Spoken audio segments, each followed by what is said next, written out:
A Nevada family says their home's been bombed and strafed by the U.S. government, and now the military is trying to force them off their own land. The family has owned a mining camp overlooking the secret base at Area 51 for decades. Tonight, they're finally speaking out after keeping their silence for more than 60 years. The Sheahan family spoke exclusively with the I-Team's Glenn Meek, who brings us their remarkable story. It may be one of the last great untold stories of the Cold War. It's a tale of what happens when family, history, and national security collide. In what may be the final act of a Cold War drama playing out in the Nevada desert, a family is poised to lose land they have held in this state since Ulysses Grant was president. Here is part of their story and what they say has been decades of abuse at the hands of their own government. By now, most people have probably heard of the secret base hidden in the Nevada desert known as Area 51. But what you may not know is there is a privately owned lead and silver mine overlooking the classified base. From our great-grandfather to our grandfather, our fathers, they were raised there. They lived there. This was their home. The Groom Mine has been in the Sheahan family for 130 years. Since government testing started in the mid-1950s, the family has had one of the nation's most closely guarded defense installations literally in their backyard. They have never spoken about it publicly until now. Well, first, we really didn't want to have to come public, but the Air Force has forced us into it. And we want them to know that what they have done over the last 60 years to our family is not acceptable. These were fired over our property. The Sheahans say their buildings were strafed and bombed by military planes in the 40s and 50s, and they believe it was an errant bomb or dropped wing tank that blew up their mill in 1954, ending production at the mine. My grandfather and grandmother, Dan and Martha Sheahan, were destroyed by the actions of this government. And we have some evidence that they absolutely were the culprits in that, and it was never addressed. They literally ran our grandparents out of money trying to fight them. They have driven away prospective business partners and told them, if you buy the place or try to operate it, we are going to condemn it, you're going to lose your money.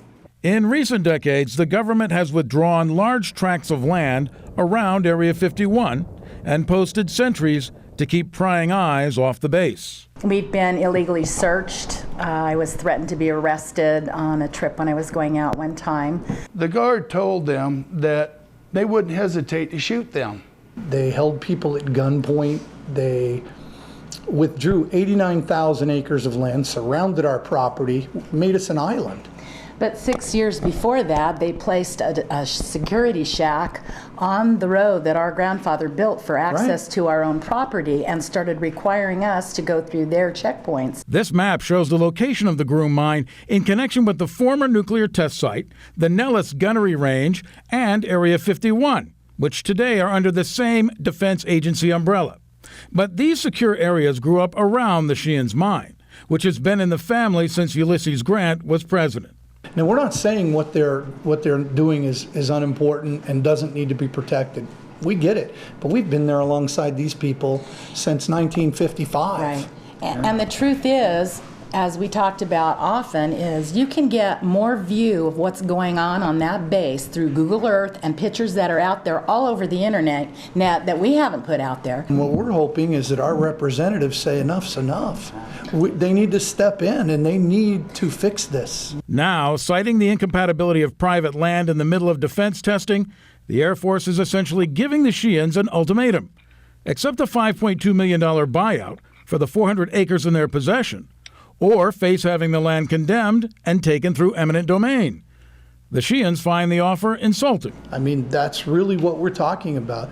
Is it okay to bomb your citizens, hold them at gunpoint, and then, to add insult to injury, just steal their property? The Sheahans say the Air Force offer doesn't even cover the value of the minerals in the mine, let alone the family's close connection to the land, where forebears not only toiled, but died. Either give us our property, leave us alone, or pay us what you owe us. The Sheahans have until September 10th to accept the offer from the Air Force. So isn't it ironic that on September 11th, the United States government is going to finish the last act of what can only be described as a criminal act to take our property on September 11th. I just find that ironic.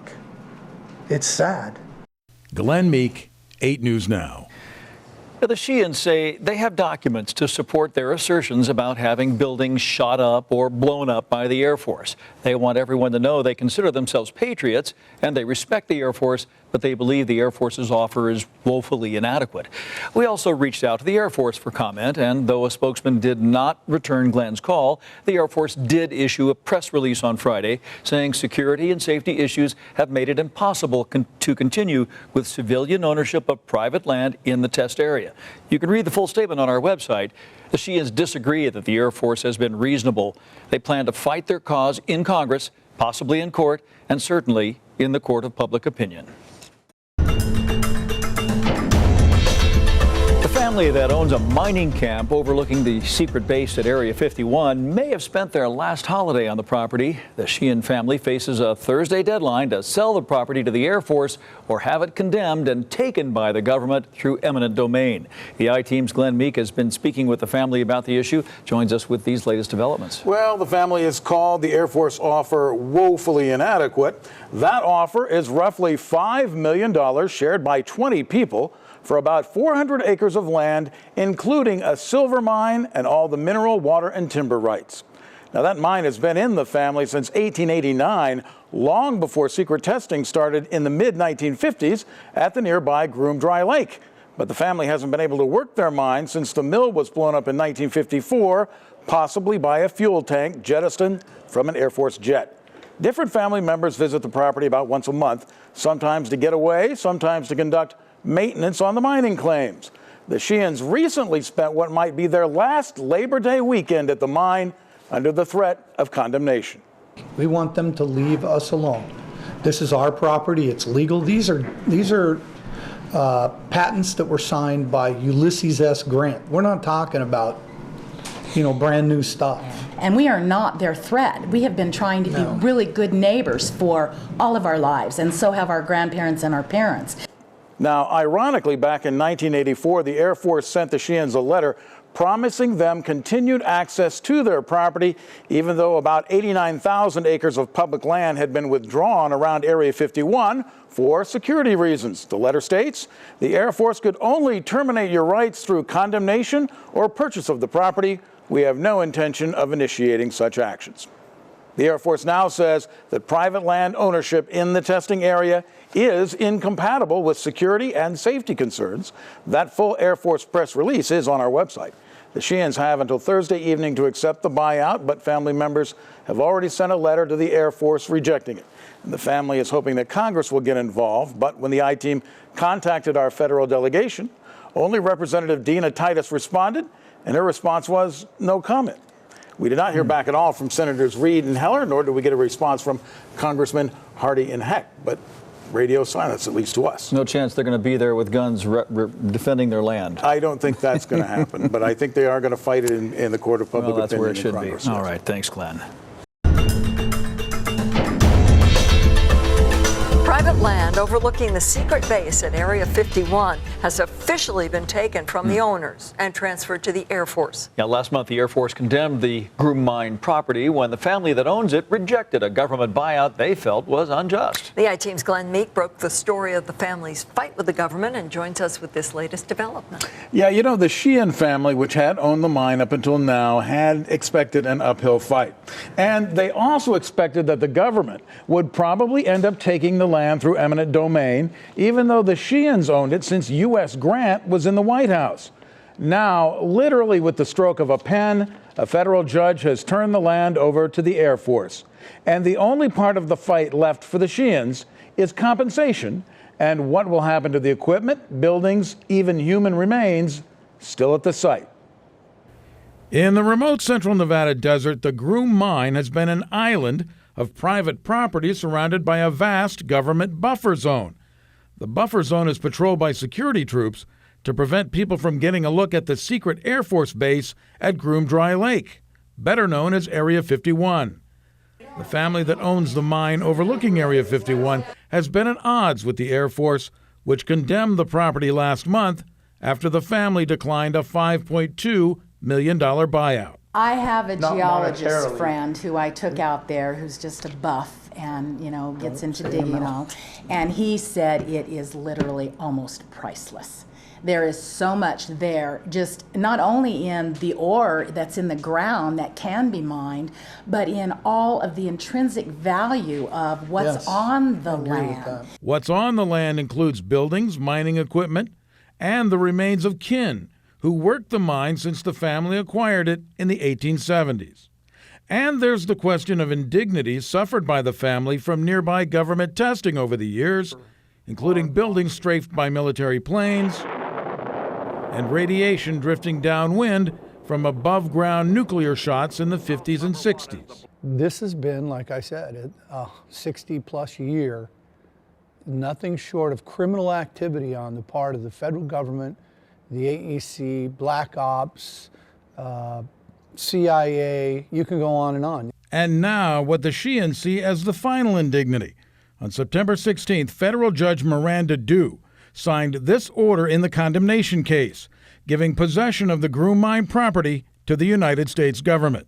The Sheahans have asked for a jury trial, but the issues will be limited to how much the Air Force must pay for the land and the disposition of the equipment and personal property left on the land. There's nothing fair, there's anything remotely close to that involved in this process.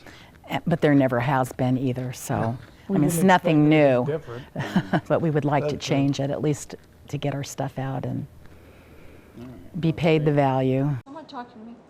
The Air Force made its final $5 million offer to the Sheahans after concluding that the security and safety of defense testing in that area made private land ownership impossible.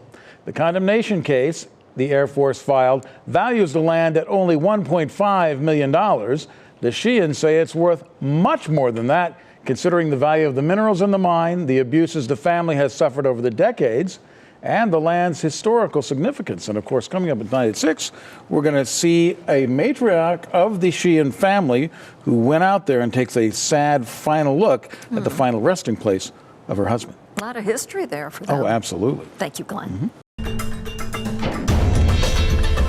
How do you put a price on history, especially when that history involves growing up in the shadow of Area 51? This past weekend, the Sheahan family began the process of putting a price tag on land taken from them by the U.S. Air Force. The I-Team's Glenn Meek has the exclusive story of how the family plans to appraise what may be a parcel that's unique in all the world.